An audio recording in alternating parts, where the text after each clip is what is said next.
Durante la Segunda Guerra Mundial, los nazis perpetraron uno de los genocidios más atroces de la humanidad, asesinando a casi 6 millones de judíos europeos. Este genocidio, conocido como el Holocausto, dejó una huella imborrable en la historia y en la memoria de la humanidad. El asesino.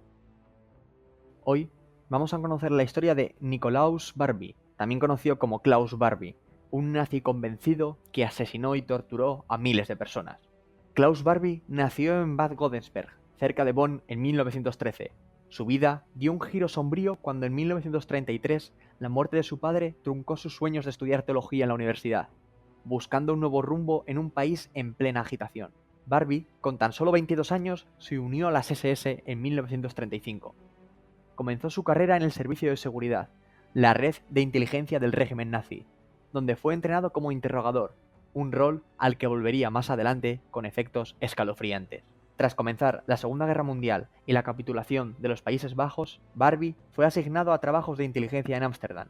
En 1942, su destino cambió nuevamente cuando fue reasignado a Francia, primero a Dijon y luego a Lyon, que era el corazón palpitante del movimiento de resistencia francés. Como jefe de la Gestapo en Lyon, Barbie se ganó el apodo siniestro de El Carnicero de Lyon, debido a sus brutales acciones contra judíos y miembros de la resistencia francesa. Durante la ocupación nazi en Francia, la ciudad de Lyon se convirtió en un bastión de la resistencia. Sin embargo, la presencia de figuras siniestras como Klaus Barbie convirtió la vida cotidiana en una lucha constante por la supervivencia. Los habitantes vivían con el temor constante de ser denunciados y capturados, mientras que la Gestapo intensificaba sus esfuerzos para desmantelar las redes de resistencia y exterminar a la población judía. Estas historias representan solo una pequeña fracción del horror y el sufrimiento infligido por Klaus Barbie durante su mandato en Lyon. Sus crímenes dejaron una marca indeleble en la historia de la Segunda Guerra Mundial. El sufrimiento de los inocentes. Jean Moulin fue un funcionario público y miembro de la resistencia francesa que logró unificar las principales redes de la resistencia, un acto único en Europa. Fue el primer presidente del Consejo Nacional de la Resistencia durante la Segunda Guerra Mundial, desde el 27 de mayo de 1943 hasta su muerte menos de 2 meses después. En junio de 1943, otro miembro de la resistencia, René Hardy, fue arrestado y torturado por la Gestapo. Liberado el 21 de junio, Hardy se dirigió a la casa del Dr. Frédéric Dujou para una reunión con los principales jefes de la resistencia, incluyendo a Jean Moulin. La Gestapo, que seguía de cerca a Hardy, irrumpió en la casa y arrestó a todos los presentes. Jean Moulin fue identificado e interrogado por Klaus Barbie, como he comentado antes, el Carnicero de Lyon, en el fuerte Montluc de Lyon. Fue transferido a la Gestapo de París, donde fue sometido a torturas sádicas. Jean Moulin fue abucheado, salvajemente golpeado, su cabeza sangró, sus órganos internos se rompieron, alcanzó los límites del sufrimiento humano sin traicionar un solo secreto, él que lo sabía todo. Barbie ordenó que Moulin fuera mostrado a todos los prisioneros como advertencia. Finalmente Moulin murió en el tren hacia Berlín, a la altura de Metz, el 8 de julio de 1943. Acta de defunción. Jean-Pierre Moulin. Fecha de la muerte, 8 de julio de 1943. Causa de la muerte, paro cardíaco. Jean Moulin y Klaus Barbie representan dos extremos de la humanidad durante la Segunda Guerra Mundial: el heroísmo frente al terror, la resistencia frente a la opresión. Las cicatrices de sus acciones perduran en la memoria colectiva, recordándonos la profundidad del sufrimiento humano y la altura del coraje. Hay otras historias en las que se puede observar el sadismo de Klaus Barbie, como por ejemplo el centro de refugiados de Iseu. En el remoto pueblo de Iseu, en 1943, se abrió un hogar para niños, como refugio para los judíos amenazados de arresto y deportación durante la ocupación alemana de Francia. Fue establecido en una casa de campo vacía por una ex enfermera de la Cruz Roja, Sabina Slatin, quien codirigió la casa con su esposo Miron. El grupo original de niños que vivía en la casa de Iseu fue trasladado desde el centro de Osé y desde la casa campestre de Lodeve, que habían sido cerrados recientemente. Aunque el hogar de Iseu funcionaba de forma independiente, los Slatin recibían un estipendio por cada niño de la Sociedad de la Asistencia a la Infancia. Los niños judíos de entre 5 y 17 años se sentían seguros y protegidos, supervisados por 7 adultos. Aunque la mañana del 6 de abril de 1944, día festivo francés, todos se instalaron en el refectorio para tomar chocolate caliente. 3 vehículos, 2 de ellos camiones, se detuvieron delante de la casa. La Gestapo, dirigida por el carnicero de Lyon, Klaus Barbie, entró en la casa y sacó por la fuerza a los 44 niños y a sus 7 supervisores, arrojándolos a camiones, llorando y aterrorizados como si fueran sacos de patatas. Como recordó más tarde un testigo, estaba bajando las escaleras cuando mi hermana me gritó: «¡Son los alemanes! ¡Sálvate!». Salté por la ventana, me escondí en un arbusto del jardín, escuché los gritos de los niños que estaban siendo secuestrados y escuché los gritos de los nazis que se los llevaban. Solo una persona, Leon Reifman, pudo escapar. Sabina Slatin se encontraba de viaje en Montpellier para organizar el traslado de los niños a un lugar más seguro. Al día siguiente, Barbie se jactó de su logro. El documento firmado por el propio Klaus Barbie también decía que todos serían transportados a Drancy el 7 de abril de 1944.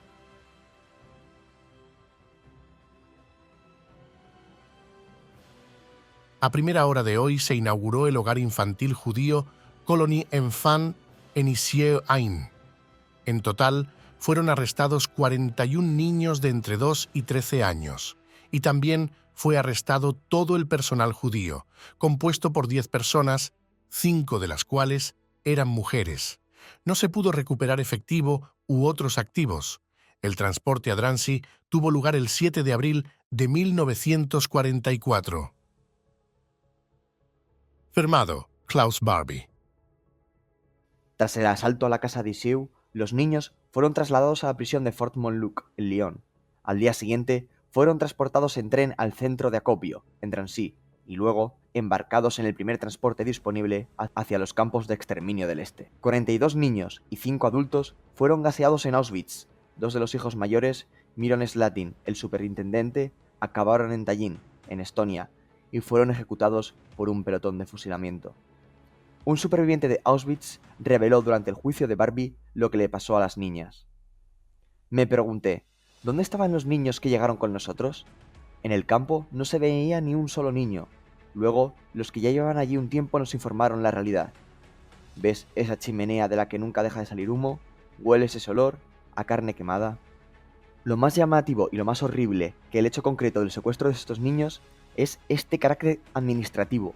El informe que se hace según la vía jerárquica, la conferencia donde difieren funcionarios lo discuten tranquilamente, como uno de los procedimientos normales de su servicio. Esto se debe a que todos los engranajes de un Estado, me refiero al Estado nazi, se ponen en marcha en tal ocasión y con tal propósito: el asesinato masivo de judíos. Pero de todos los niños que se encontraban en Iseu, os voy a contar las historias con nombres y apellidos de cada uno de los niños que se encontraban en aquella redada, como por ejemplo Liliane Gerenstein. Liliane nació en 1933, hija de músico. Emigraron a Francia y se establecieron en París. En 1943, sus padres fueron deportados en el convoy 62 de Drancy a Auschwitz. No se sabe exactamente cuándo Liliane llegó a vivir en el hogar infantil de Iseu. La mañana del ataque, su hermano también llegó allí, ya que su internado había sido cerrado por Semana Santa. Leon Reifman, uno de los empleados, lo llevó a la casa junto a su amigo Max-Marcel Balsam, cuyo hermano Jean-Paul también vivía allí. Los 4 niños fueron arrestados en la redada y deportados de Drancy el 13 de abril de 1944, donde fueron asesinados. También sufrió ese terrible final la familia Hallonbrenner. 2 de las niñas capturadas en el hogar infantil de Iseu y asesinados en Auschwitz eran Mina y Claudine Hallonbrenner, hijas de Jacob e Ita Rosa Hallonbrenner. Jacob e Ita Rosa, originarios de Polonia, vivieron en Austria, donde nació su hijo mayor León en 1929. La familia emigró a París, donde nacieron sus otros 4 hijos. En 1943, Jacob y su hijo León fueron arrestados por la Gestapo en Lyon. León, de 14 años, fue deportado a Auschwitz, donde lo obligaron a trabajar en una mina de sal y donde murió exhausto. Jacob fue encarcelado en Lyon y ejecutado. Ita Rosa, sin dinero, sin trabajo y sin conocer a nadie, se quedó a cargo de los 4 hijos que le quedaban. Con el corazón roto, pero reconfortada por el hecho de que estarían seguras, calientes y bien alimentadas, confió a Mina, de 8 años, y a Claudine, de 5, a miembros de la OSE, que llevaron a las niñas al hogar infantil de Sioux. Alexandre y Monique se quedaron con su madre y los 3 supervivientes. Mina y Claudine fueron sorprendidas en el asalto hogar de los niños de Sioux y deportadas el 30 de junio de 1944 de Drancy a Auschwitz, donde fueron asesinadas. Más tarde, su madre, Ita Rosa, participó en la lucha para llevar al juicio en Francia a Klaus Barbie, jefe de la Gestapo, y testificó ante el tribunal. Klaus Barbie, como hemos observado, era capaz de deportar, maltratar y asesinar a todo tipo de personas, ya sea hombre, mujer o niños. Como nos puede contar la historia de Simone Lagarde. Simone Lagarde nació en una familia judía en Marruecos. Experimentó la brutalidad de la Segunda Guerra Mundial en Lyon. A la edad de 13 años, ella y sus padres fueron arrestados por la Gestapo, liderada por Klaus Barbie, el 6 de junio de 1944. En las instalaciones de la Gestapo en Lyon, fueron interrogados y torturados para revelar el paradero de los hijos más jóvenes de la familia. Encarcelada en Montluc, Simone y su madre fueron posteriormente trasladadas a Drancy el 23 de junio y deportadas a Auschwitz-Birkenau en el convoy número 76 una semana después. A su llegada a Auschwitz, Simone y su madre fueron seleccionadas para trabajar en el campo, pero la madre de Simone fue gaseada el 23 de agosto de ese mismo año. Su padre fue deportado en un convoy que partió de Lyon el 11 de agosto de 1944, junto con 2 de los hijos de la hermana mayor de Simone, de 5 y 7 años. Durante su tiempo en los campos, Simone presenció el asesinato de su padre en enero de 1944. Después de la guerra, regresó a Francia y encontró a sus hermanos jóvenes escondidos en una institución religiosa. Simone Lagrange, más tarde conocida como tal, se convirtió en una testigo clave en el proceso contra Klaus Barbie en Lyon en 1987. A lo largo de su vida, compartió su experiencia de la Shoah, incluyendo su tiempo en los campos de concentración, en su libro Culpable de nacer. También fue una incansable defensora de la memoria del Holocausto entre los jóvenes, compartiendo su historia en clases y conferencias. Como Simone, numerosas personas en el juicio contra Klaus Barbie dijeron las barbaridades que se le ocurrían para torturar a las personas inocentes. Como por ejemplo el testimonio de Lise Lesser, que fue arrestada el 13 de marzo de 1944 mientras llevaba una carta para un líder de la resistencia. Barbie y sus hombres la sometieron a 19 días de tortura, colgándola con esposas con púas, golpeándola con una barra de goma y sumergiéndola en una bañera de agua helada. En su último interrogatorio, Barbie le rompió una vértebra con una bola con púas. A pesar de ser condenada a muerte, un error administrativo la llevó a ser deportada a Ravensbrück, donde logró sobrevivir a la guerra. Trágicamente, su esposo e hijo fueron asesinados por Klaus Barbie. Es difícil para mí describir la bestia salvaje que era Barbie. No vimos un hombre en él. Tuvimos la impresión de que una bestia feroz entraba en la celda. Nos generaba terror, terror de verdad. El arresto de la rata. Tras el avance aliado en Francia en 1944, un mes antes de que las tropas estadounidenses liberaran la ciudad de Lyon, Barbie regresó a Alemania, su país natal, donde se sumó a los últimos esfuerzos de resistencia alemana. Sin embargo, su papel como líder de la Gestapo de Lyon durante la ocupación nazi de Francia lo colocó en la mira de las autoridades francesas después de la guerra. A pesar de que se presentaron cargos en su contra, Barbie logró eludir la justicia francesa y vivió bajo un nombre falso en Bamberg, Alemania, mientras colaboraba clandestinamente en la formación de un nuevo gobierno alemán. Sin embargo, su relativa seguridad llegó a su fin cuando un oficial del Cuerpo de Contrainteligencia del Ejército de los Estados Unidos lo ubicó en 1947. Pero, en lugar de arrestarlo, el oficial decidió reclutar a Klaus Barbie como informante, aprovechando su conocimiento de las actividades de la inteligencia francesa y sus conexiones en Alemania. Durante los siguientes 4 años, Barbie proporcionó información valiosa a los funcionarios estadounidenses, incluso sobre las operaciones anticomunistas en Alemania. A medida de que aumentaban las demandas francesas de extradición, Barbie se volvió demasiado peligroso para mantenerlo como informante, y en 1941, el Cuerpo de Contrainteligencia de los Estados Unidos, la actual CIA, decidió ayudarlo a escapar a Sudamérica a través de las Rat Lines, una red clandestina utilizada para sacar fugitivos nazis de Europa. Bajo el nombre de Klaus Altmann, Barbie se estableció en La Paz, Bolivia, donde aprovechó sus conexiones políticas y su experiencia en inteligencia para convertirse en una figura empresarial. Involucrado en el comercio marítimo y el tráfico de armas, Barbie cultivó una red de influencia que le otorgó la ciudadanía boliviana y un pasaporte diplomático, lo que le permitió viajar sin restricciones a Europa y a Estados Unidos. Pero Barbie fue identificado en Perú en 1971 por Serge y Beata Klasfer, unos famosos cazadores de nazis, quienes encontraron un documento secreto que revelaba su alias. El 19 de enero de 1972, esta información fue publicada en el periódico francés de l'Aurore, junto con una fotografía de Altman que los Klasfer obtuvieron de un expatriado alemán que vivía en Lima, Perú. Dirigidos por Beate Klasfer, el periodista francés Ladislas de Hoyo voló a La Paz en enero de 1972 para encontrar y entrevistar a Barbie, haciéndose pasar por su alias, Klaus Allman. La entrevista tuvo lugar el 3 de febrero de 1972, en el edificio del Departamento Interior, y al día siguiente en la prisión, donde Barbie estaba bajo protección de las autoridades bolivianas.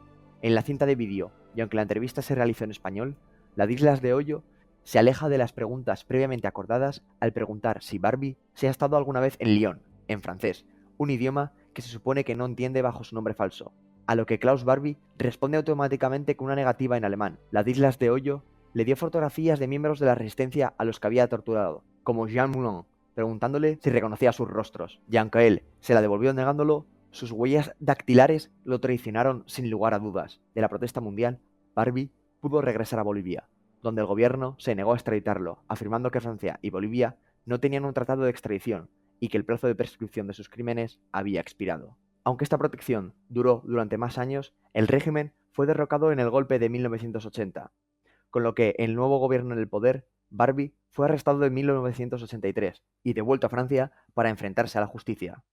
Su juicio, en 1987, fue un gran evento de gran importancia en Francia, donde se reabrieron viejas heridas y se iniciaron conversaciones profundas sobre la guerra, la resistencia y el holocausto. Barbie fue declarado culpable y condenado a cadena perpetua, pero incluso en el juicio mantuvo su posición desafiante, mostrando poco o ningún arrepentimiento por sus acciones durante la guerra.